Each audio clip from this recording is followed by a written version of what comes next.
Khadiya Ranjitsinh, divisional fire officer Varachha ઝોને।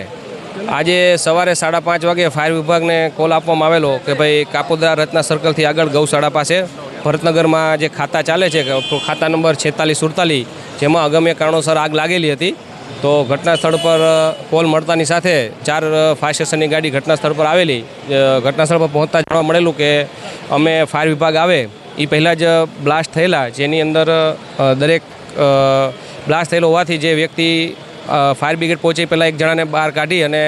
જે તે party દ્વારા અથવા કોઈ અજાણ વ્યક્તિ દ્વારા હોસ્પિટલ લઈ ગયેલ છે। ત્યારબાદ અમારી ફાયર વિભાગની ટીમ કામ ચાલુ હતું તે દરમિયાન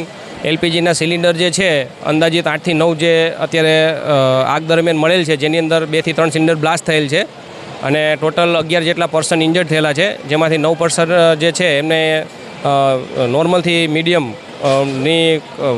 ઇન્જરી થયેલ છે, જ્યારે 2 વ્યક્તિ છે તેનું અત્યારે હાલમાં ડેથ જાણવા મળેલ છે। પણ અત્યારે હાલમાં પણ છતાં સ્વીમેર ખાતે જે જગ્યાએ હોસ્પિટલ લઈ ગયેલા તે જગ્યાએ તપાસ ચાલુ છે કે ટોટલ કેટલા પર્સન છે। અત્યારે પ્રાથમિક માહિતી આવી અમારી પાસે અવેલેબલ છે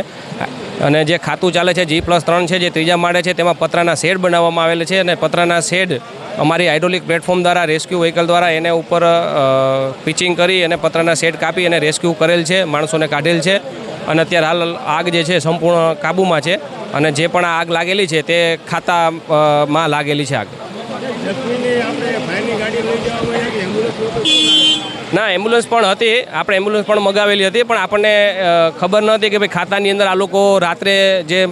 માલિક દ્વારા છે આટલા બધા માણસોને રહેવાની અથવા પરમિશન આપતા હશે, એટલે અંદાજિત 11 થી 12 માણસો હતા। એટલે આપણે જે માહિતી પહેલાં પ્રાથમિક માહિતી મળેલી તે દરમિયાન એવું કીધેલું કે 1-2 માણસ જ છે, પણ જ્યારે બ્લાસ્ટ થયો પછી ત્યારે વધારે પ્રમાણમાં માણસ આવી જતા આપણે એમ્બ્યુલન્સ તો હતી જ, એમ્બ્યુલન્સની સાથે પણ વધારે માણસ થઈ જતા આપણે જે ફાયરની વ્હીકલ્સ છે એના દ્વારા અમે હોસ્પિટલમાં જે પર્સન છે એને ઇન્જરીને જોઈ અને તાત્કાલિક અમારું કામ છે પહોંચાડવાનું હોસ્પિટલે, એટલે અમે તાત્કાલિક એને પ્રાથમિક